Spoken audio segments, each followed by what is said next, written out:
TDP అధికార ప్రతినిధి VSR Chowdary గారు ఉన్నారు. మీరు అడిగిన దానికి సమాధానం చెప్తారు. చౌదరి గారు, గుడ్ ఆఫ్టర్నూన్ అండి. నమస్తే లక్ష్మీనాథ్ గారు. సార్, వాలంటీర్ వ్యవస్థలో దానివల్ల మీరు వాళ్ళు రాజీనామా చేసిన తర్వాత ఏదైనా మాట్లాడుకునే హక్కు ఉంటుంది, ఏదైనా చేసే హక్కు ఉంటుందని అంటున్నారు మోహన్ రెడ్డి గారు. ఇప్పుడు వాలంటీర్లు మొదట లక్ష్మీనాథ్ గారు, మీకు అమాటి ప్రేక్షకులకి, జనసేన తరుణం గారికి, మన టాప్ నాయకులు శ్రీనివాస్ గారికి, వైఎస్ఆర్సీపీ నేత మోహన్ రెడ్డి గారికి నా నమస్కారాలు. ఈరోజు వాలంటీర్లు ఎవరు సార్? లక్ష్మీనాథ్ గారు, వాలంటీర్ ఎవరు? వైసీపీ కార్యకర్తలను అప్పుడులో అన్నారు. ఆయన మన అంబటి రాంబాబు గారు కూడా చెప్పారు. వైసీపీ కార్యకర్తలు విజయసాయి రెడ్డి గారు కూడా అన్నారు. వాలంటీర్లు వైఎస్ఆర్సీపీ కార్యకర్తలు అయినప్పుడు పెన్షన్లు ఎలా ఇస్తారు? వాళ్ళకి ప్రభుత్వ కార్యక్రమాలు, పార్టీ కార్యక్రమాలు తేడా తెలియదా? మేము ఎలక్షన్ కమిషన్ కి నిమ్మగడ్డ రమేష్ గారు కంప్లైంట్ పెట్టారు. ఎందుకంటే వాలంటీర్లు ప్రజలని, అంటే ఓటర్లని ప్రభావితం చేస్తున్నారు, ఇది సమంజసం కాదు, వాలంటీర్లు పింఛన్లు ఇవ్వకూడదు, పింఛన్లే ఇవ్వడం కాదు, వాళ్ళు కరపత్రాలు, వాళ్ళ మేనిఫెస్టో బుక్లెట్లు ఇచ్చి ప్రమాణం చేయించుకుంటున్నారు, మళ్ళీ మీరు ఓట్లు అయిపోతే పింఛన్ రాదు, దేవుడు సాక్షిగా ఫ్యాన్ గుర్తుగా ఓటేస్తామని చెప్పి ప్రమాణం చేయించుకుంటామని చెప్పి ఎలక్షన్ కమిషన్ రిపోర్ట్ పెట్టారు. మరి రిపోర్ట్ పెట్టినప్పుడు వాలంటీర్లు పక్కన పెట్టాలి కదా.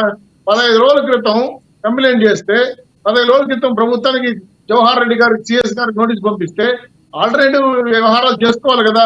ఇప్పుడు మా మోహన్ రెడ్డి గారు ఒక 66 లక్షల మంది పింఛన్లకు ఎలా ఇవ్వాలి అన్నాడు. సార్, రాష్ట్రంలో 16 లక్షల మంది ఉద్యోగులు ఉన్నారు సార్.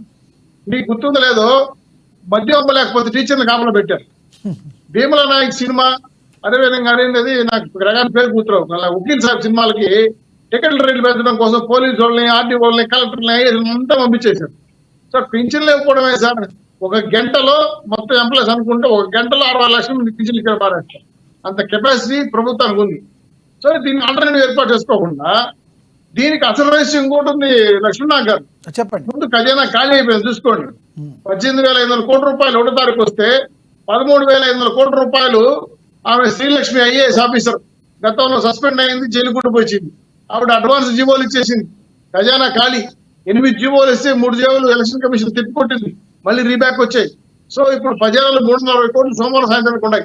రిమైనింగ్ డబ్బులన్నీ వాళ్ళు ఎట్టా ప్రభుత్వం రాదు కాబట్టి ఎవరు బిల్లులు వాళ్ళు రావడం పంచుకొని వెళ్ళిపోయారు. ఇప్పుడు వాలంటీర్ జీతాలు ఇచ్చేదానికి, సరే పింఛన్లు ఇచ్చేదానికి డబ్బులు లేవు. అది చెప్పకుండా ఎలక్షన్ కమిషన్ చెప్పింది, పిల్లడ్డ వచ్చింది, ఎలుగు తరుముకునింది. ఈ కుట్టి సాగులు ఎవరికి కావాలి సార్? ప్రభుత్వం ఉందా లేదా? ప్రభుత్వం ఎంప్లాయీస్ ఉన్నారా లేదా? వాళ్ళు పింఛన్లు ఇవ్వలేరా? అదే విధంగా ఒక సచివాలయ సిబ్బంది ఉన్నారు 1,66,000 మంది. వాళ్ళు ఏం చేయించుకున్న పని వాలంటీర్లు ఎందుకు చేయాలి? వాలంటీర్లు ఏమన్నారు మా తిరుపతిలో, వాలంటీర్లు మీరు రాజీనామా చేస్తాం, రాజీనామా ఎందుకు చేస్తారు వాళ్ళు? మళ్ళీ మా తిరుపతిలో, చిత్తూరు జిల్లాలో ఒక ఎమ్మెల్యే నిలబెట్టి ఏమన్నా తెలిసిన, వాలంటీర్ మళ్ళీ మన ప్రభుత్వం వస్తుంది, మిమ్మల్ని మళ్ళీ వాలంటీర్లు పెట్టుకుంటాము అని ఓపెన్ గా ఆఫరిస్తాం. ఎందుకు ఏం చేయరు వాళ్ళు? పైగా 5,000 రూపాయలు సరిపోదు కదా. ఎలక్షన్ ప్రచారానికి పోతే సాయంత్రానికి కోటర్ వస్తుంది, బిర్యానీ వస్తుంది, కలెక్షన్ వస్తుంది, చాలా డబ్బులు వస్తాయి కదా. అది మేలు కదా వాళ్ళకి. అది ఇంకా ప్రమాదమైన విషయం కూడా చెప్తా. ఈ వాలంటీర్ల దగ్గర ట్యాబ్లు, సెల్లులు, ఇన్ఫర్మేషన్స్ ఉన్నాయి, ఓటర్ల ఇన్ఫర్మేషన్స్. ఎప్పటికీ SMS వస్తున్నాయి, వాయిస్ మెసేజ్ వస్తా ఉంది. 80 ఏళ్ళకి ఏ ఓట్లు ఇంప్రూవ్ చేస్తారో తెలుసు. దాన్ని ప్రొవోక్ చేస్తున్నారు, కావాలని ఓటర్ల మధ్య చిల్లు తీసుకొస్తున్నారు. వైఎస్ఆర్ ఓట్లకి అయితే పథకాలు వస్తాయి, వేరే పార్టీలకు రావని చెప్పి ప్రొవోక్ చేసే ఏర్పడతారు. కాబట్టి వాలంటీర్లు వ్యవస్థలో ఉండకూడదు అని ఎలక్షన్ కమిషన్ నోటీస్ ఇచ్చింది. దానికి ఆల్టర్నేటివ్ చూసుకోవాలి. కానీ దీనికి అనవసరంగా వేరే విషయాలు నేను మాట్లాడతా, సబ్జెక్ట్ పక్కన పట్టిస్తూ వాలంటీర్లు ఏదో జరిగిపోయిందని చెప్పి మామూలు గుర్తాలడం తప్ప, Janasena, Telugu Desam party, BJP party వాలంటీర్లు వద్దని ఖచ్చితంగా చెప్పింది. మీరు ప్రభుత్వ ఉద్యోగులతో పింఛన్లు ఇచ్చుకోండి, ఆల్టర్నేటివ్ వ్యవస్థ పెట్టుకోండి. వాలంటీర్ మీ పార్టీ కార్యకర్తలు. వాలంటరీ అంటే సేవ చేసేవాళ్ళు, డబ్బు తీసుకుంటే వాళ్ళు ఉద్యోగస్తులు అవుతారు, వాలంటరీ కాదు అని క్లియర్ గా చెప్తా ఉంటే ఎలక్షన్ కమిషన్ మాటలతో కూడా వచ్చేసారు. మీరు మీ వాలంటీర్లు చేసిన గతంలో విషయాలు మర్చిపోయారా? అమ్మాయిలు తీసుకెళ్లిపోయినారు, అమ్మాయిలు అమ్మేసినారు, వంగ్యాకి అమ్మారు, మద్యం అమ్మారు, మందులు అమ్మారు. చౌదరి గారు, ఎవరో కొందరు చేశారు కానీ అందరూ చేయలేదు కదా. కొందరనే అన్నారు కదా, చంద్రబాబు నాయుడు గారు అన్న, పవన్ కళ్యాణ్ గారు. మేము కూడా కొందరని చెప్పి అందరం చెప్పండి. మేము కూడా కొందరు వాళ్ళు చేసిన మంచి జన అయినా చేసిన ప్రమాదంగా ఉంది, అది కూడా చెప్తున్నా. కాబట్టి మీ పార్టీ కార్యకర్తలు మాకు వద్దు. ప్రభుత్వ ఉద్యోగులు పని చేయించుకోండి, అది ప్రభుత్వ సేవ, వాళ్ళు ఉద్యోగాలు ఇస్తున్నారు, వాళ్ళు జీతాలు ఇస్తున్నారు, వాళ్ళకి చేయించుకొని చెప్తారు. అది వదిలేసి మీ వాలంటీర్లు పని చేసుకుంటాం అంటే ఇప్పుడు సామూహికంగా ఎందుకు వాలంటీర్లు చేస్తున్నారు? వాళ్ళు క్లియర్ అయిపోయింది. ఎందుకంటే ఈ రోజు మేము రాజీనామా చేసేస్తే పార్టీ కార్యకర్తలుగా కండువాలు కప్పుకోవచ్చు, ముసుగు తీసేయచ్చు, హ్యాపీగా మేము జనాల్లో తిరుపుకోవచ్చు, ఇంకా డబ్బులు ఎక్కువ వస్తాయి. రేపు ప్రభుత్వ ఉద్యోగాలకు వస్తే మళ్ళీ అధికారులకు ఇస్తాం. ఇంకో ప్రమాదం కూడా ఉంది. లక్ష్మణ గారు డిగ్రీ, బీటెక్, ఎంబీఏ, బిఎస్సీ 5,000 రూపాయలు పని చేస్తారు. ఇప్పుడు వాళ్ళ మీద ఎవరి కేసులు పెడితే వాళ్ళ జీవితాలు ఏం కావాలి? వాళ్ళ ఉద్యోగాలు భవిష్యత్తులో రావు. అంటే ఈ 5,000 రూపాయల కోసం వాళ్ళ కుటుంబ సభ్యుల్ని, వాళ్ళ జీవితాల్ని వైఎస్ఆర్సీపీ తగలబెడతా ఉంది. ఇది దుర్మార్గం చర్య కదా. సరే సార్, మీకు వాలంటీర్ వ్యవస్థ అంటే అంత ఉన్నప్పుడు మరి ఈ రోజున మరి వాలంటీర్లు కూడా కొంతమంది మంచిగానే ఉన్నారు, మేము వచ్చిన తర్వాత వాలంటీర్ వ్యవస్థను తీయమని చెప్తున్నారు కదా మీరు కూడా. మేము చాలా క్లియర్ గా ఉన్నాం. మేము వాలంటీర్ వ్యవస్థ తీయం, ఫిల్టరైజ్ చేస్తాం. ఎవరు అర్హులు, వైఎస్ఆర్సీపీ కార్యకర్తల 10వ క్లాస్ చదువుకున్నారా, 5వ క్లాస్ చదువుకున్నారా, ఏలుముద్రగాళ్ళ చూస్తాం. మేము ఆ ఏలుముద్రగాళ్ళు ఎవరు ఉన్నారో, వైఎస్ఆర్సీపీ కార్యకర్తలు ఉన్నారో వాళ్ళు పక్కన పెడతాం, టెస్ట్ పెడతాం, ఎగ్జామ్ రాస్తాం, ఎగ్జామ్ రాయిస్తాం, రిటర్న్ ఇంటర్వ్యూ ఉంటుంది. ఫిల్టరైజ్ చేసి వాలంటీర్లు ప్రభుత్వ ఉద్యోగులుగా పరిగణించి వాళ్ళు తగిన గౌరవిస్తాం. ఉద్యోగానికి, చదువుకి వీళ్ళగా బంగాయి అమ్మే వాళ్ళు, సారా అమ్మే వాళ్ళు, ఇంట్లో ఉండే వాళ్ళు కూడా వాలంటీర్ విడేసి వాళ్ళు ఏదో చేస్తే ఏం జరుగుతుంది? అదే ఇప్పుడు వాళ్ళు వ్యాపారం చేసుకుంటారు లక్షణంగా బ్రహ్మాండంగా. ఈ కరోనా టైంలో ఘోరంగా మందులు కూడా బ్లాక్లు అమ్మారు. ఇటువంటి సిచ్యువేషన్ లో ఈ వాలంటీర్ వ్యవస్థ మాకొద్దు. ఈ వాలంటీర్ వ్యవస్థ ప్రజాస్వామ్యాన్ని కాళ్ళ రాస్తుంది, ఓటర్లు ప్రభావితం చేస్తుంది. వీళ్ళ వల్ల ఓట్లు చీలిపోతాయని అనేక సందర్భంగా చెప్తా ఉన్నా కూడా ఎలక్షన్ కమిషన్ మాట వినకుండా వీళ్ళు తప్పుడు దారులు, దొంగదారులు, నోరు తీసి తప్పుదారులు మాట్లాడుతూ ఫేక్ న్యూస్ చెప్తా ప్రతిపక్షాల మీద గుడ్డగాల్సి మహానేయడం అనేది తప్పు. దీనికి ఎవరైనా ఖండిస్తున్నాం. వాలంటీర్లు నిజాయితీగా ఉండే వాళ్ళని మీకు 100% తెలుగుదేశం పార్టీ వాళ్ళు తగిన స్థానం గౌరవిస్తాం. వాలంటీర్ వస్తే తీయం. కాకపోతే ఏంటంటే వాలంటీర్ పేరుతో దూరం కొంతమంది దొంగల్ని బయట పంపించాల్సి వస్తుంది. ఆ విషయం కూడా సిట్టిగా ఉంటామని చెప్పి మీరు హెచ్చరిస్తున్నాం. ఇది కరెక్ట్ కాదు. ప్రజలు డబ్బులు లేవు, డబ్బులు తెచ్చుకోండి ముందు. వాలంటీర్కి మీరు ఏదైతే హామీలు ఇచ్చారో అవాతాలకు ఇచ్చి పెన్షన్లు ఇవ్వండి. అంతేగాని వాళ్ళందరినీ ఆంధ్ర రాష్ట్రంలో అవాతాలు ఏప్రిల్ ఫుల్ చేయొద్దండి, రాష్ట్ర రోజులు కూడా ఏప్రిల్ ఫుల్ చేయొద్దండి. నిజాయితీ ఉంటే అప్పుడు ఇచ్చో పప్పులు ఇచ్చో వాళ్ళు పెన్షన్లు ఇవ్వండి అని చెప్పి. ఓకే సార్, మోహన్ రెడ్డి గారు రెస్పాండ్ అవుతారు. మోహన్ రెడ్డి గారు, చౌదరి గారు ఏం చెప్తున్నారంటే మీరు చేయించుకోండి తప్పు లేదు, కానీ ఈ రకంగా వాలంటీర్లను ఉపయోగించుకోవడం అనేది తప్పు. మీరు ఇంటర్నల్గా ఒక ఫీలింగ్, వేరే ఫీలింగ్తో వాలంటీర్ వ్యవస్థను ఉపయోగించుకున్నారు, కానీ ప్రజలకి మంచి చేయాలనే ఉద్దేశంతో మీరు చేయలేదని చెప్తున్నారు. మా సీనన్నకు పాపం ఎక్కడెక్కడో మైండ్ అయిపోతుంది. రోజు రోజుకి ఏమవుతుందంటే చంద్రబాబు నాయుడు గారు చేస్తున్న కార్యక్రమాలు, పవన్ కళ్యాణ్ గారు చేస్తున్న కార్యక్రమాలు, వీళ్ళ ప్రచార శైలి చూసిన తర్వాత పాపం ఏంది పరిస్థితి ఇటు దిగి సరిపోతుంది అనే విధంగా ఉండడంతో పాటు వాళ్ళ నాయకులు మాట్లాడుతున్న తీరు కూడా ఆయనకు రకరకాలుగా నచ్చడం లేదు. ఎందుకంటే చంద్రబాబు నాయుడు గారు ఏమన్నారు, వాలంటీర్లు పోయి డోర్ కొడతారు, మహిళలను, ఒంటరి మహిళలను లేపుకొని పోతారని చంద్రబాబు నాయుడు గారు అన్నారు. పవన్ కళ్యాణ్ గారు ఏమన్నారు, వాళ్ళ దగ్గర డేటా అంతా తీసుకున్నారు, ఈ డేటా అంతా తీసుకుపోయి విదేశాలకు అమ్ముతున్నారు, మాకు సెంట్రల్ గా ఇన్ఫర్మేషన్ మాకు తీసుకొచ్చి ఇచ్చినారు సెంట్రల్ గవర్నమెంట్ అని ఆయన అంటాడు. ఇప్పుడు సీనన్ ఏమంటాడు, డ్రగ్స్ అమ్ముతున్నారు, దగ్గుపాటి పురంధేశ్వరి గారు, అదే నారా లోకేష్ గారికి సంబంధించినటువంటి వాళ్ళ బంధువులు తెచ్చినటువంటి మన 25,000 కిలోల డ్రగ్స్ తీసుకుపోయి ఇల్లే వాలంటీర్ ద్వారా అమ్ముతున్నారు, వాళ్ళు తీసుకొచ్చి వీళ్ళకి ఇచ్చి ఇల్లు తీసుకుపోయి అమ్ముతున్నారు, ఈ వాలంటీర్ వ్యవస్థ వద్దని ఈయన చెప్తున్నాడు. వాలంటీర్ వ్యవస్థ ఈ రాష్ట్రంలో ఇప్పుడు రేపు ఎలక్షన్లకు పోతున్నారంట, ఎలక్షన్ పోయి క్వార్టర్ బాటలు అంట, దాంట్లో సగం మంది మహిళలు ఉన్నారు, ఆ మహిళలు కూడా క్వార్టర్ బాటలు తీసుకొని పోయి వాళ్ళ ఇంట్లో పోయి తాగుతారంట.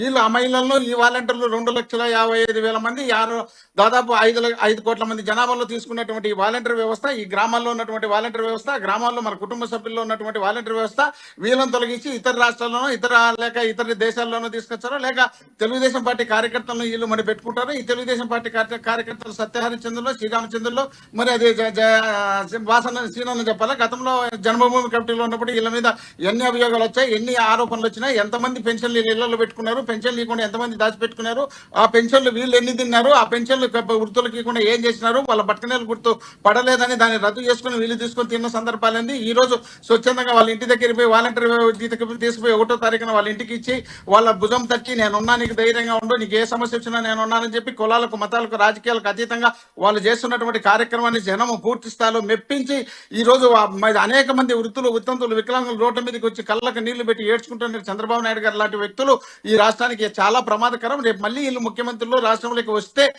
ఇంతకన్నా ప్రమాదం ఉండదు. వీళ్ళు మాకు వద్దనే వద్దు, మాకు జగన్మోహన్ రెడ్డి గారు నాయకత్వం కావాలి, జగన్మోహన్ రెడ్డి గారు మా కొడుకు లాంటి, జగన్మోహన్ రెడ్డి గారు మా మనవలు లాంటి, జగన్మోహన్ రెడ్డి మా కుటుంబ సభ్యుడు, లిమిట్ ఉన్నట్టు మాకు ప్రతి ఒక్కరికి మేలు చేస్తున్నాడు. ఇలాంటి మేలు చేస్తున్నటువంటి ముఖ్యమంత్రిని మరొకసారి ముఖ్యమంత్రి చేసుకోవడానికి మాకు అవకాశం దొరికితే మేము ఓటు వేసేదానికి కాసుకొని ఉన్నామని చెప్తుంటే దీన్ని చూసి బెబ్బేలు ఎత్తుపోయి చంద్రబాబు నాయుడు రాసేటట్టే నేను కాదు లెటర్ రాసింది, నాకు సంబంధం లేదు, వాలంటీర్ వ్యవస్థను వివరించి చెప్పలేదని ఈయన చెప్తాడు. అచ్చెన్నాయుడు గారు 1వ తేదీ ఫిబ్రవరి ఆయన పోయి లెటర్ రాసినారు. 23, 25 ఈయన తీసుకుపోయి ఎవరు నిమ్మగడ్డ రమేష్ గారు ఈయన లెటర్ రాసినారు. దగ్గుపాటి పురంధరేశ్వరి గారు మార్చిలో ఆమె రాసి పెట్టారు. వీళ్ళందరూ లెటర్లు రాసినారు. మోహన్ రెడ్డి గారు ఎన్నికల కమిషన్ నిలబెట్టిన తర్వాత దాని మీద ఇక్కడ ఏదైనా ఒక వ్యవస్థని ఏదైనా ప్రభుత్వం స్టార్ట్ చేస్తే దాన్ని కొనసాగించే చర్యగానే తర్వాత వచ్చే ప్రభుత్వం ట్రై చేస్తుంది. ఎందుకంటే ఒకళ్ళ చేతిలో ఏదైనా ఒక పొట్టగొట్టికి అన్నం అందేటప్పుడు దాన్ని తీసేయాలని ఏ ప్రభుత్వం కూడా కోరుకోదండి. కానీ అయినప్పటికీ కూడా మరి కొన్ని ప్రాబ్లమ్స్ వచ్చినప్పుడు వాటిని నియంత్రించాల్సిన బాధ్యత ఉంటుంది కదా. అయితే ఇప్పుడు ఎవరైతే వాలంటీర్లు మీరు రిక్రూట్మెంట్ చేసుకున్న వీళ్ళందరూ ఉన్నారో వీళ్ళందరూ మాకు ఈ జాబులు పోతాయి అనే అభద్రతా భావంలోకి వచ్చే అవకాశం ఉంది. కాబట్టి వాళ్ళది తీసేసే ఉద్దేశం లేదు, వాటిని నియంత్రించే ఉద్దేశమే మా యొక్క ఉద్దేశం అని చెప్పి ప్రతిపక్ష పార్టీలు చెప్తున్నాయి. తప్పేముంది దానిలో? మీరంటే అన్నీ కొనసాగించలేదు అనుకోండి, అది వేరే విషయం. ఎందుకంటే అంతకుముందు ప్రభుత్వం ఏమొచ్చినా మీరు కొనసాగించలేదు. అమరావతిని కొనసాగించలేదు, అన్నా క్యాంటీన్ని కొనసాగించలేదు, ఎట్లని కొనసాగించలేదు. కానీ ఎవరైనా కూడా ప్రభుత్వం కొనసాగించాలి కదా, కొనసాగించాలి. లేకపోతే వాళ్ళందరూ రివర్స్ అయ్యే అవకాశం ఉంటుంది. మీరు ఇచ్చిన పథకాలను కూడా వచ్చే ప్రభుత్వాలు కంపల్సరీ కొనసాగించాలి. కానీ ప్రతిపక్షాలు ఏం చెప్తున్నాయి? అభివృద్ధి చేస్తూ కొనసాగిస్తామని చెప్తున్నాయి. ఏమంటారు మీరు? ప్రతి ఇంట్లో ఈ వాలంటీర్ వ్యవస్థ, వాళ్ళ ఇంటి దగ్గరికి వెళ్ళి వాళ్ళ సమస్య తెలిసినటువంటి వాలంటీర్ వ్యవస్థ. ప్రతి వాలంటీర్ కూడా మన గ్రామాల్లో పుట్టినటువంటి వాలంటీర్. ప్రతి వాళ్ళు మన 50 ఇళ్లలో ఒక్కడు మాత్రమే వాలంటీర్. అలాంటి వాలంటీర్లు అందరూ తప్పుడోళ్ళని, అందరూ చెడ్డోళ్ళని మనం ఏ విధంగా భావిస్తాం? అదే విధంగా మనం అయ్యన్న పాత్రుడు డ్రగ్స్ అమ్మినాడని గంటా శ్రీనివాసరావు గారు 14 నుండి 19 మధ్యలో జరిగినటువంటి వీళ్ళ గవర్నమెంట్ లో పోలీస్ స్టేషన్ లో కంప్లైంట్ చేసినటువంటి సందర్భం వీళ్ళకు ఉంది. మరి ఆయన పార్టీ నుండి తొలగించలేదే. ఈ కంప్లైంట్ చేసిన ఆయన తొలగించాలా, పార్టీలు ఉన్నాయన్న తొలగించాలా కదా? అంత పెద్ద మంత్రులుగా ఉన్నటువంటి వ్యక్తులు ఇంత పెద్ద నేరాలు చేస్తే ఆ నేరాలకు పాల్గొన్నటువంటి వ్యక్తుల పైన కనీసం చర్యలు తీసుకోలేని వీళ్ళు కూడా వచ్చి వీళ్ళు మాట్లాడితే అయ్యా వాళ్ళు చిన్న ప్రాణం అనంతబాబు విషయంలో మీరు ఏమైనా చేశారా? వైసీపీ సార్ అనంతబాబు విషయంలో మీరు ఏమైనా చేశారా? తప్పించారా ఆయన్ని పక్కకి? మా పార్టీ తరఫున మేము పార్టీ తరఫున సస్పెండ్ చేసినాం. కారంచేలో జరిగినటువంటి వీళ్ళ నరులను కోసి వాళ్ళను నీళ్ళల్లో పడేసి వాళ్ళని రేపులు చేసి దారుణంగా వేలాది మందిని వాళ్ళను రేపులు చేసి దళితులను చేసినటువంటి దాంట్లో వాళ్ళు ఎవరన్నా ఏమన్నా చేసుకున్నారా? ఎవరన్నా సస్పెండ్ చేసినారా? వీళ్ళని ఎవరన్నా బయటకు పంపించినారా? కరంసేపుకి సంబంధించి మేము ఒక్కటి జరిగితే ఆ ఒక్కటి జరిగిన తర్వాత నిర్ధారణ కాకముందు మాకు ఆరోపణ వచ్చిన తన వ్యక్తిని పార్టీ నుండి సస్పెండ్ చేసినాము. సస్పెండ్ చేయాల్సిన బాధ్యత పార్టీ పరంగా మాకుంది, మేము చేసినాం. ఇంకేం చేయాలని నన్ను మీరేం చేస్తున్నారు? మీకు సంబంధించినటువంటి వ్యక్తి ఒక కార్పొరేటర్ గా పోటీ చేసినటువంటి వ్యక్తి విజయవాడలో ఒక అమ్మాయిని వేధిస్తే అమ్మాయి చనిపోతే ఆ చనిపోయినటువంటి కారణం తీసుకున్నారు. ఒక యూనివర్సిటీకి సంబంధించిన నాగార్జున యూనివర్సిటీలో ఒక ప్రొఫెసర్ వీళ్ళ విద్యార్థులకు సంబంధించి దారుణంగా చనిపోవడానికి కారణం అయితే వీళ్ళు ఏం చేసినారు?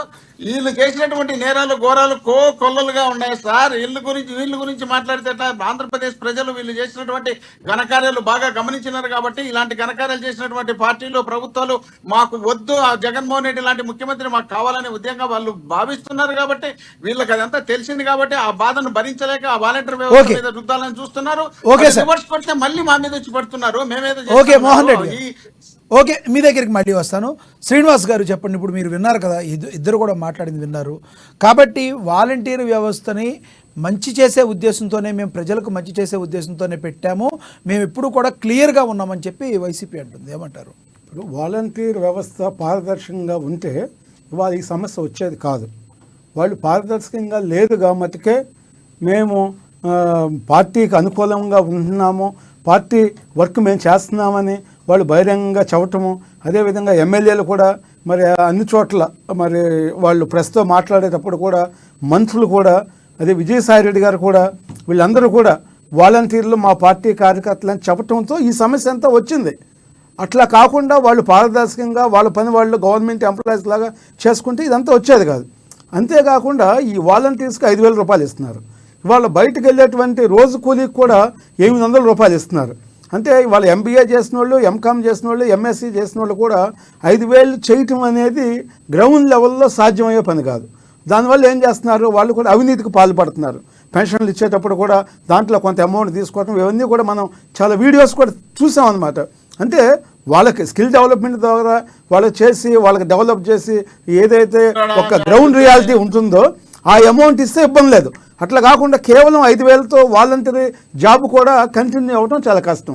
అంటే అంటే పర్ఫెక్ట్గా కనీసం ఒక 15,000 ఒక 20,000 ఇచ్చేటువంటి పరిస్థితుల్లో మనం వాళ్ళ అటెండర్ కూడా మనం చూస్తున్నాం. దగ్గర 30,000 40,000 రూపాయలు శాలరీస్ ఉన్న పరిస్థితుల్లో వాళ్ళు ఎంకామ్ చేసి పోస్ట్ గ్రాడ్యుయేషన్ చేసిన వాళ్ళు 5,000కి కాకుండా వాళ్ళు ప్రలోభాలకి ఇచ్చేయటము, మరి ప్రభుత్వంలో మరి కొంత అవినీతికి పాల్పడటం, ఇవన్నీ జరుగుతున్నాయి. అంతేకాకుండా అనేక మంది వాలంటీర్లు మరి దాడులు చేయటం కానీ, ఎర్రచందనం దాంట్లో మరి చిత్తూరు జిల్లాలోనే అనేక కేసులు కూడా బుక్ చేయటం జరిగిందనమాట. అంటే అందరూ చేస్తున్నారని కాదు, కొంతమంది చేయటం వల్ల ఆ ఎఫెక్ట్ వచ్చింది. మరి పారదర్శకంగా ఉన్నప్పుడు ఎలాంటి సమస్యలన్నీ రావు. మరి ఒక స్వచ్ఛంద సంస్థ కూడా మరి ఎలక్షన్ కమిషన్కి కంప్లైంట్ చేయడం జరిగింది. మరి దాని ద్వారా ఇవన్నీ వచ్చినాయి. ఏ రాజకీయ పార్టీ వచ్చినా కూడా ఎక్కడా కూడా వివాదాలు లేకుండా ఉంటే, రాజకీయాలు అతీతంగా ఉంటే ఆ ఎంప్లాయీస్ ఆటోమేటిక్ ఇదవుతారు. అట్లా కాకుండా ఆరోపణలు వచ్చినప్పుడు డీజీపీ ఏంటి, చీఫ్ సెక్రటరీ ఏంటి, కలెక్టర్ ఏంటి, ఎస్పీ ఏంటి, కమిషనర్ ఆఫ్ పోలీస్ ఏంటి, వాళ్ళందరినీ కూడా బదిలీ చేయాల్సినటువంటి అవసరం ఉంటుంది. అవి చేశారు, అనేక దేశాల్లో అనేక రాష్ట్రాల్లో చేశారు. రేపు కూడా ఆంధ్రప్రదేశ్లో అనేక మంది అధికారులను చేయటం అనేది సర్వసాధారణంగా జరుగుతుంది. వాలంటీర్లు అనేవాళ్ళు దానికి అతీతమైన వ్యక్తులు కాదు. ఎందుకంటే వాళ్ళు డైరెక్ట్గా మేము పార్టీ కార్యకర్తలని చెప్పిన తర్వాత ఎలాంటి సమస్య ఆటోమేటిక్గా వస్తుంది. వచ్చినప్పుడు ప్రతిపక్షాలు కూడా మరి వాళ్ళ మీద యాక్షన్ తీసుకోవాలని చెప్తారు. మరి నిజంగా పారదర్శకంగా ఉంటే వాళ్ళకి ఈ సమస్య రాదు. మరి ఇవాళ ఏమైంది, ఒకేసారి 2,000 మంది రాజీనామా చేశారని అంటే వాళ్ళు డైరెక్ట్గా మేము పార్టీకి సంబంధించినటువంటి కార్యకర్తలమే అని వాళ్ళకి వాళ్ళే డిక్లరేషన్ ఇచ్చినట్టుగా ఇక్కడ స్పష్టంగా కనపడుతుంది అనమాట. పరోక్షంగా ఒప్పుకున్నట్టు, పరోక్షంగా మరి ఒప్పుకున్నట్టు ఆటోమేటిక్గా. లేనప్పుడు వాళ్ళు సైలెంట్గా ఉంటే ప్రభుత్వం తన పని తను చేసుకెళ్ళిపోతుంది. ఎన్నికలు అయిన తర్వాత మళ్ళీ వాళ్ళు వాలంటరీగా కంటిన్యూ అవడానికి ఉండేది. ఇవాళ ఎప్పుడైతే వాళ్ళు రాజీనామా చేసి అధికార పార్టీ ఎమ్మెల్యేలతో డైలీ రెగ్యులర్గా తిరుగుతారో, రేపు ఏ రాజకీయ పార్టీ వచ్చినా కూడా వాళ్ళని తీసుకోవటం అనేది అసాధ్యం అవుతుంది అనమాట. ఎందుకంటే ఆరోపణలు లేని వాళ్ళు మరి సర్వీస్ చేసే వాళ్ళని మాత్రమే వాలంటీర్లుగా తీసుకుంటారు. కానీ ఒక రాజకీయ పార్టీ కార్యకర్తలుగా 100% వాళ్ళు ఐడెంటిఫై అయిన పర్సన్ని ఏ రాజకీయ పార్టీ కూడా తీసుకోదన్నమాట. అలాంటప్పుడు మరి ఈ వివాదం అంతా కూడా ముగించాల్సినటువంటి బాధ్యత ప్రభుత్వంది.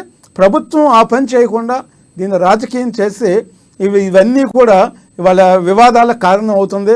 అంటే వాలంటీర్ వ్యవస్థ లేకపోతే అసలు మాకు రేపు ఎన్నికలకు వెళ్ళేటువంటి పరిస్థితి లేదు అని అధికార పార్టీ భావించడం అనేది అది నిజంగా కూడా కరెక్ట్ కాదు. అది ఎవరున్నా, అధికార పార్టీ ఎవరున్నా కూడా ప్రభుత్వంలో కొన్ని లక్షల మంది ఉద్యోగస్తులు ఉన్నారు. వాళ్ళ పని వాళ్ళు చేసుకుంటూ వెళ్తారు. అట్లా కాకుండా ఉన్న వాళ్ళందరూ కూడా మా పార్టీకి కార్యకర్తలుగా చేయాలని అధికార పార్టీ కోరుకోవటం కూడా కరెక్ట్ కాదని చెప్తున్నాను నేను. ఓకే, చౌదరి గారు ప్లీజ్ రెస్పాండ్.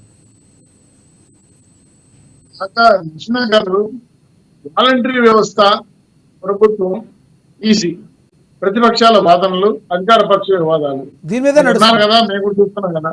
రాష్ట్ర వ్యాప్తంగా వాలంటీర్లు ప్రభుత్వానికి పార్టీ కార్యక్రమాలు చేయడానికి ప్రయత్నించుకుంటున్నారు.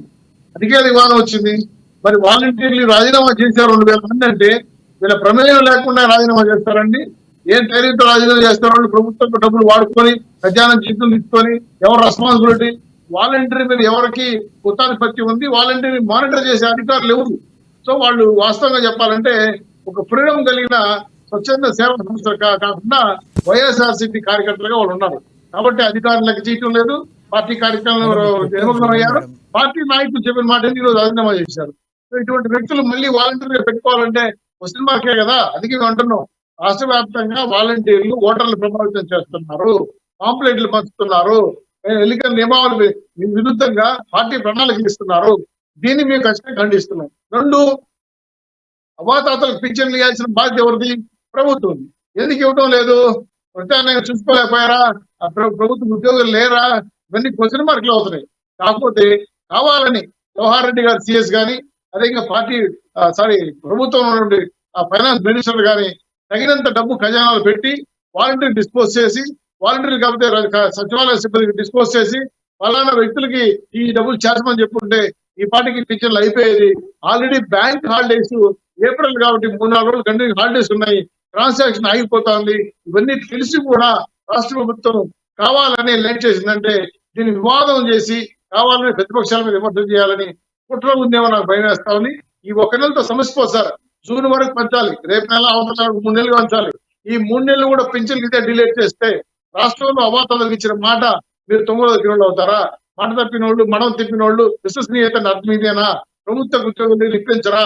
మీ దగ్గర ఉన్న సమాచారం, వాళ్ళ దగ్గర ఉన్న సమాచారం మీరు ప్రభుత్వం తీసుకొని వాళ్ళకి ఎవరైతే తెల్లవారు పింఛన్ చేర్చాలని చెప్పి చెప్తున్నారో ఆ వాలంటీర్ ద్వారా కాకుండా ప్రభుత్వ ఉద్యోగం చేస్తే తప్పే ఉంది.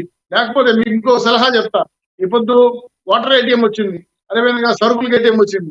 అవాతాదులు పింఛన్కి ఒక చిన్న ఏటీఎం పెట్టండి, కోడ్ పెట్టి బార్ పెట్టి పెట్టించుకుంటారు. ఒక ఊర్లో చిన్న బాక్స్ పెట్టారు, ఖర్చు కూడా కాదు కదా. ఇటు ప్రత్యామ్నాయ మార్గాలకు వెళ్లకుండా వాలంటీర్ని కావాలనే కార్యకర్తలకు వాడుకుని రాష్ట్ర వ్యాప్తంగా వైఎస్ఆర్సీ ప్రచారం చేయాలనే ఉద్దేశంతో కుట్ర. కాబట్టి దీన్ని వాలంటీర్ వ్యవస్థ వద్దు అని ఎలక్షన్ కమిషన్ కి మాజీ ఎలక్షన్ కమిషన్ రిపోర్ట్ ఇచ్చారు. ఆ మేరకు ఎలక్షన్ కమిషన్ స్పందించి వాలంటీర్ని పక్కన పెట్టమని చెప్పి దానికి 2000 మంది వాలంటీర్ రిజైన్ చేశారంటే దీని వెనకాల ప్రభుత్వ పెద్దల హస్తం ఉంది. ఇది ప్రభుత్వ ప్రజాస్వామ్య వ్యతిరేకంగా జరుగుతున్న కార్యక్రమం.